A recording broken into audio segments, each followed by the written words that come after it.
안녕하세요, 오븐nep튠입니다. 꽤나 긴 호흡의 에피소드였던 장 삐에르 마뉴엘의 에피소드가 끝났습니다. 유의 잠재력을 이끌어낼 정도의 상대였던 불패의 라이트급 챔피언다운 에피소드였다는 생각입니다. 지금까지 실제 경기 장면이 묘사된 복서 중 유를 제외하고는 가장 강력한 복서였던 장 삐에르 마뉴엘, 짧게 정리하고 리뷰 시작합니다.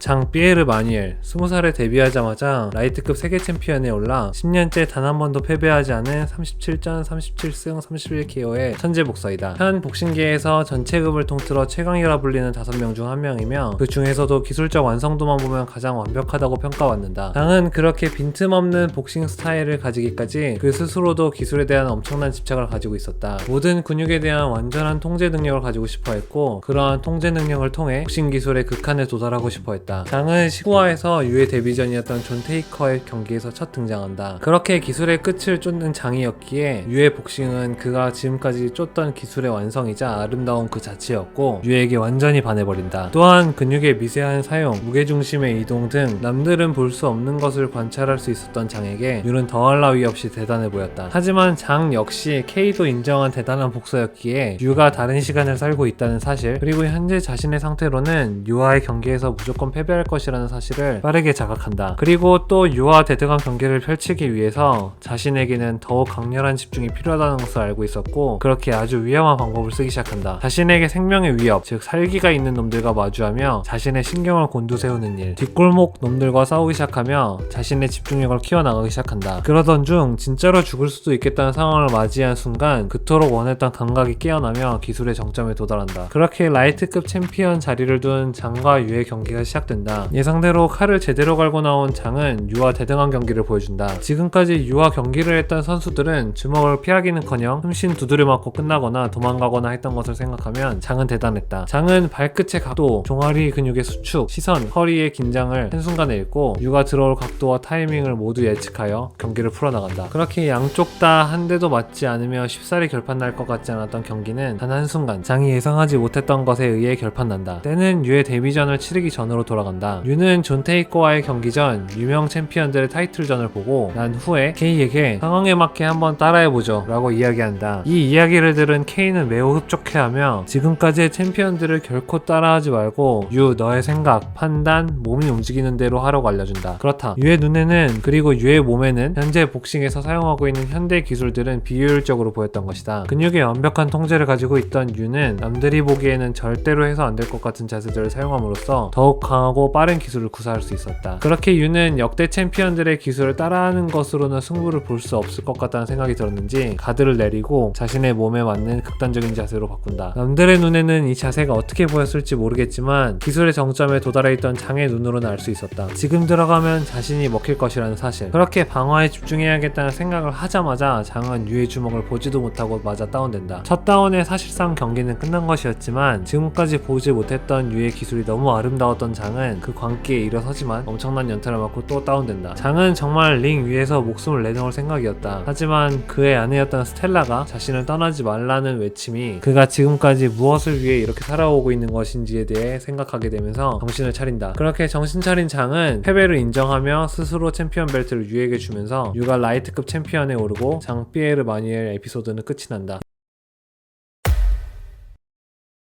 이번 에피소드야말로 정말 패자는 없고 승자만 있었던 에피소드였습니다. K가 패배했다고 해야 되나? 네, 총 7화 분량으로 풀어서 보여준 지금까지 가장 긴 에피소드였지만 또 전혀 루즈하지 않은 에피소드였습니다. 이 영상의 에피소드 요약에는 빠져있는 장의 과거 이야기까지 결핍이 가져온 비이성적인 집착의 표현까지 적절했다고 생각합니다. 중간에 깨알 모기전쟁 홍보도 나름 자연스러웠다고 생각합니다. 이번 에피소드에서는 K에 대한 정보가 쌓여가고 있습니다. K가 천재라고 부르는 레벨과 괴물이라고 부르는 레벨이 있고, 괴물에 비해서는 고작 천재 수준이라고 부를 만한 격차라는 것. 지금까지 천재라고 부른 사람은 많아도 괴물이라고 칭한 레벨은 유랑 아론 정도, 즉 유랑 아론의 대결이 성사되면 꽤나 볼만하겠다는 생각이 듭니다. 또 다른 종류의 괴물일 것 같아서 어떤 식으로 표현될지도 되게 궁금하고요. 떡밥도 많이 쌓여가고 있습니다. K가 이루고 싶어하는 게 도대체 무엇인지, 경기장 위에서 경기 중에 선수가 죽기를 바라는 것 같은 느낌을 주는데 정말 그런 것인지, 그리고 그의 수건을 알고 알고 있는 해설자 아저씨, K의 제자였던 것 같은 이 아저씨에 대한 스토리는 어떨지, 그리고 유가 잠깐 봤다던 빛이 과연 무엇일지 궁금합니다. 이제 막 기승전결의 기정도 끝난 느낌입니다. 이제 유가 라이트급 챔피언에 올랐으니 주변 인물들의 빌드업을 통해 전체 스토리에서 더욱 중요한 부분들로 들어갈 것 같습니다. 항상 더 재밌는 영상으로 찾아오겠습니다. 끝까지 시청해주셔서 감사합니다.